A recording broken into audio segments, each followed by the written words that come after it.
Did Vladimir Putin just do what I think he did? Wow.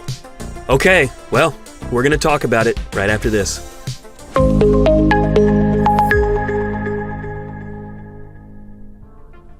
So it's a big day for the Russian Republic. Vladimir Putin just held his threatened ceremony, the ceremony he's been talking about, a ceremony to annex 15% of Ukraine, a neighboring sovereign nation. He has annexed them. Wow, this is incredibly bold. Now, I noticed on Google Trends this morning that millions have flocked to Google to ask this question: what is annexation? Let me just make it really simple. So let's say that I noticed my neighbor's backyard. It's a really great yard, really nice garden. It's well manicured. And I decide I want to have his backyard. Even though it's connected to his house, I want it. So what I do is I go out, I have an argument with him, I throw some rocks at him, he fights back, we have a wrestling match in the yard. It isn't pretty, but basically I quarter off a portion of his yard and I put my own personal flag in it. And then the next morning I have a big neighborhood ceremony to declare that now his yard is my yard and everything in it belongs to me and it's part of my property. That's essentially what Russia just did. They invaded a sovereign country, they're occupying a sliver of that country, and now they have declared that those who live in that sliver are Russian citizens. Wow. I mean, this is such a mess. Now, one of the things that stood out to me from the quotes from this ceremony, they come directly from Vladimir Putin. He said this, he said, in 1991, without asking the will of the ordinary citizens, representatives of the then party elites decided to destroy the USSR. That's the Union of Soviet Socialist Republics.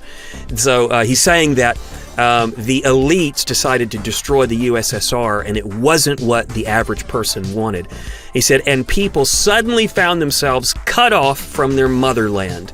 This tore apart and dismembered our nation, becoming a national catastrophe. Well, his view of the dissolving of the USSR is pretty different than the rest of the world, because those who were in the West and farther to the east saw the dissolving of the USSR, the Soviet Socialist Republics Union. We saw that as a big win, a huge advantage for the world, because there were so many restrictions and problems and poverty and destruction and murder. It was a really rough place. Now, for Vladimir Putin, those were the golden years. That was the golden era, apparently. Now, here's what's interesting to me. Later in the speech, he was criticizing the West, which the West, in his mind, is led by the United States. And he said this: now they, which he's talking about the West led by the United States, have moved on entirely to a radical denial of moral norms, religion, and family. Now, that's really interesting to me, that he's complaining about our morality and the fact that our religion is going away, I guess, and that our families are dissolving. Do we have our problems? Absolutely.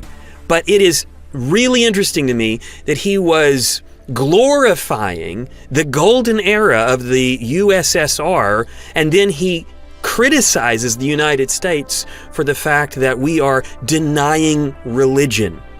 I mean, the USSR's existence was all about restrictions. It was all about taking away freedoms from the people and having the state tell them what they're supposed to believe, what they're supposed to do, what they're supposed to, how they're supposed to work.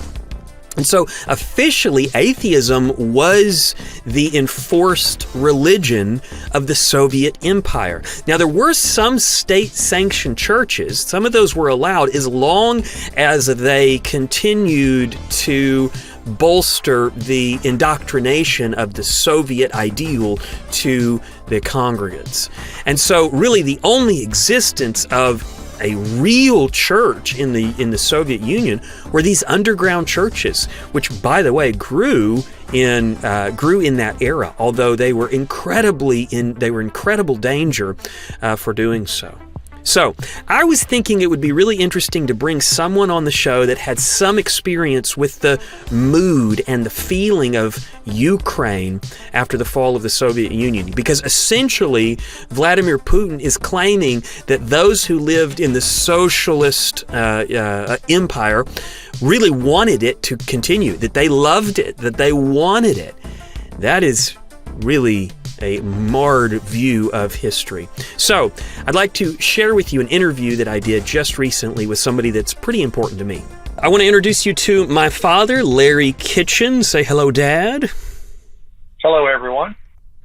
So, the reason why we wanted to talk to you today, Dad, is because you made a trip to Ukraine pretty soon after the fall of the Soviet Union. The fall of the Soviet Union was 1991. In 93, you went with a group over to Ukraine. Why don't you tell us a little bit about what you went to do and how that trip went? Okay, it was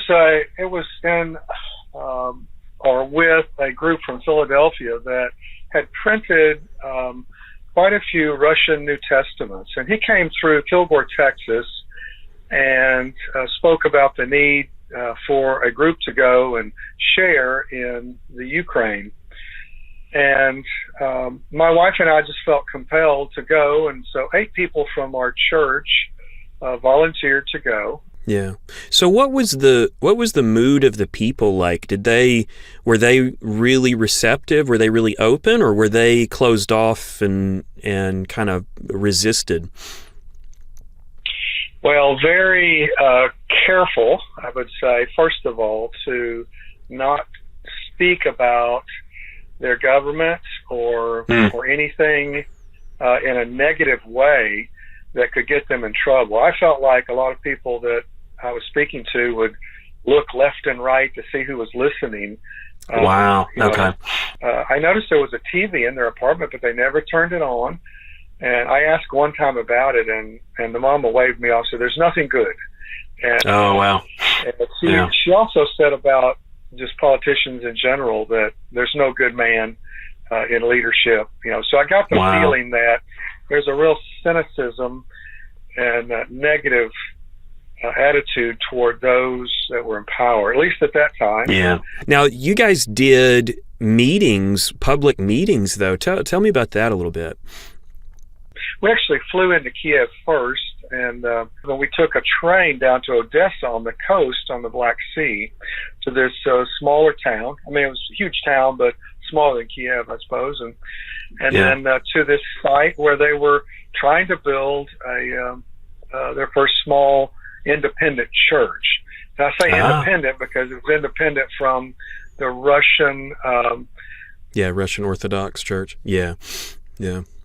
And so these independent Protestants were starting, and they had picked out a pastor, and they were actually pouring concrete. They were very excited and had set up meetings for us all over the city to talk to people at their communist centers where they would indoctrinate people over the years. They had turned them to open meetings, and we drew a crowd.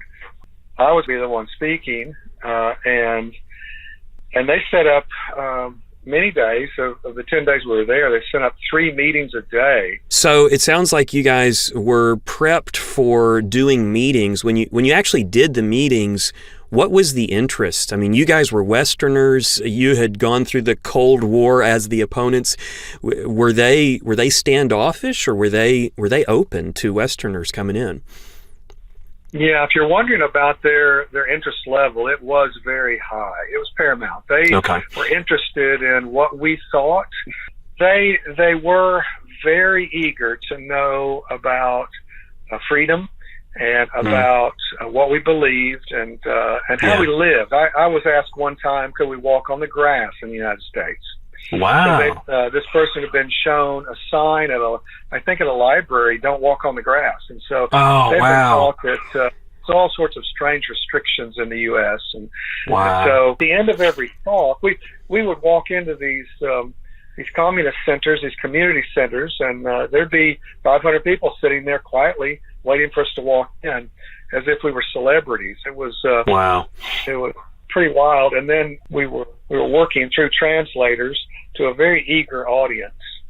So what was the reception like? I mean, you were preaching the gospel. I mean, like, what was their reception to that? Because that would have been really new to them, I would think. Yeah, it was as if to use a farm metaphor, the pens had been closed for 70 years, and they'd been living in very meager ways, and then suddenly the gates opened and it was fertile soil. And wow. So okay. I saw a lot of very stoic faces, watching every move I made and every word, wondering if the Holy Spirit was working, if God was moving their hearts. And then at the end, when I would explain how to believe in Christ for eternal salvation, we got responses like you wouldn't believe. At one site, we spoke to the children of Chernobyl who had lung trouble or at this sanitarium, and Laurie had spoken just a simple message about Jesus's life, and then when we said, if you'd like to pray, all 500 stood up and tried to take a step toward Laurie and I. Wow. And so I said, oh, well, stay where you are. We'll pray with you. Yeah, we'll have to do it different. Along the edge of the room were crying. It was a very touching moment. The ground was fertile, and it seemed they seemed very open and ready to go. They wanted to know Christ and to find out, what should we do? Yeah. And in the U.S., I feel like we talk to sort of hardened audiences that have all sorts of worldviews and are not all that receptive many times. But we just had the sense of everywhere we spoke, people were ready to pray and ready to know about Christ and to meet Him and start their spiritual adventure. I think that probably is going to really bless some of our listeners. So thanks a lot, and we'll talk to you later. Best of luck with it. Bye-bye. All right. Well, a big thanks to Larry Kitchen for sharing his thoughts with us today. If you want to see the entirety of that interview, you can get that at freegrace.in, along with lots of other great content. Also, I'd like to say a thanks to our friends out there in the mission field. I know that it's not easy, especially if you're in Eastern Europe right now, but keep at it. We're praying for you. We're looking forward to the great return on the seed that you're sowing in that very fertile ground right now. Well, thanks for watching, and I'll be back with you soon.